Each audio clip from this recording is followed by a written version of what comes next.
Hi, I'm Any New Province, and this is Net Benefits, the series where we explore the benefit of net decking in Pauper. This week we're playing Skred Delver, or more specifically the deck that Billster47 used to win the Pauper Challenge this weekend. Before I get into the deck tech, I just want to remind you that you can like the video and subscribe to the channel down below. I'd really appreciate it. It lets me know that you're enjoying everything, and it really encourages me to keep going and making great Pauper content. Okay, so how is this deck different than Mono Blue Delver? Well, first of all, we have Skreds. Skred says, Skred deals damage to target creature equal to the number of snow permanents you control. It only costs 1 red mana. We play all snow-covered lands. That means if we can get enough of those down on the battlefield, we can kill pretty much anything with Skred. It also plays Lightning Bolt, which is just another great spell. We can use it to burn our opponent out after we attack them for a few turns with Delver, and we can also use it to destroy threats that we might not be able to deal with Skred alone.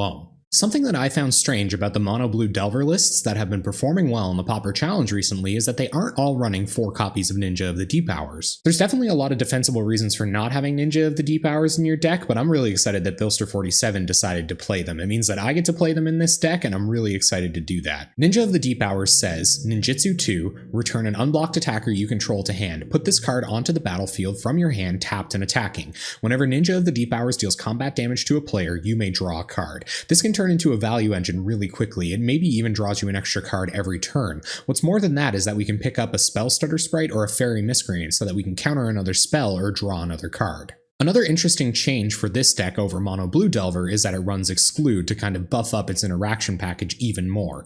Exclude says, counter target creature spell, draw a card. It doesn't take very much to realize that this card is a huge blowout and generates a ton of value. I can't wait to just counter a 6 or a 7 drop with this card and just pull ahead in the game. I'm going to quickly run over the cards that already existed in Mono Blue Delver. Like I said, I explained it in my Mono Blue Delver deck tech. I'll link it up above in one of those card things, and you can go check that out if you want an in-depth description, but I'll just quickly give them a run over now. We'll start with the 2 Gushes. There's 1 less Gush in this deck than there is in the Mono Blue Delver deck. I would guess because there's just less islands overall. Of course it's included because Gush is a super powerful card. We're all about getting a little bit more card advantage than our opponent to win the game, so we have to play one of the best card advantage spells in Pauper. Of course this deck is still running the 4 counterspell, 4 spell stutter sprite interaction package. It's super great for disrupting your opponent. Sometimes it gives you an extra damage in the air, and it's also just the best thing for making sure your opponent's plan doesn't get off the ground. This deck really wants to try to outvalue every other deck in the field, so of course it's running the 4 Augur of Bolosses. Some people would claim that Augur of Bolos really helped get this deck off the ground.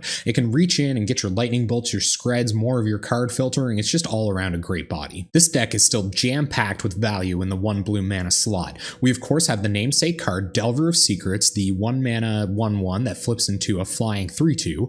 We have Fairy Miscreant, which is another flying fairy 1/1, and it draws us a card if we have another Fairy Miscreant on the battlefield. It also buffs up our Spell Stutter Sprite.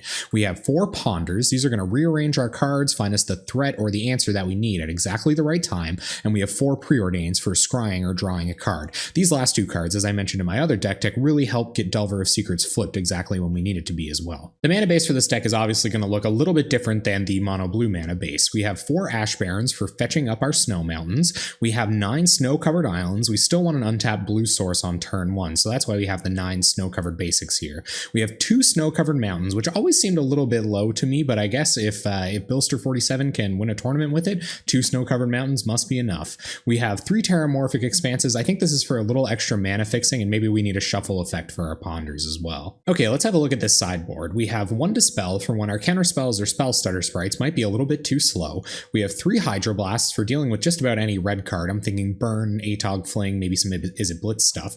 We have 2 Stormbound Geists for trading with Mull Drifters or other Delvers in the air and getting back a better beater. We have 2 Electricaries because there's a lot of X1s running around. We have 2 Gorilla Shamans. They're going to blow up those artifacts for us. We have 4 Hydroblasts. This is going to help us win some counter wars. It might kill a Dinrova Horror. And we have 1 Relic of Progenitus. This is going to nuke all of the graveyards and draw another card. We don't have to protect our graveyard for any reason, and that's why we're just running Relic. We're going to nuke all those graveyards. And there we go, Skred Delver. We're going to be taking this into a league for my Twitch series called Net Benefits. You can check us out every Monday night at twitch.tv/anynewprovince. Before I sign off, I just want to remind you guys that you can like the video or subscribe to the channel down below. I'd seriously appreciate it. It lets me know that you're enjoying everything, and it really encourages me to keep making great Pauper content. Thanks so much for listening. That's been the Deck Tech, and hopefully I'll see you on Mondays for some Net Benefits.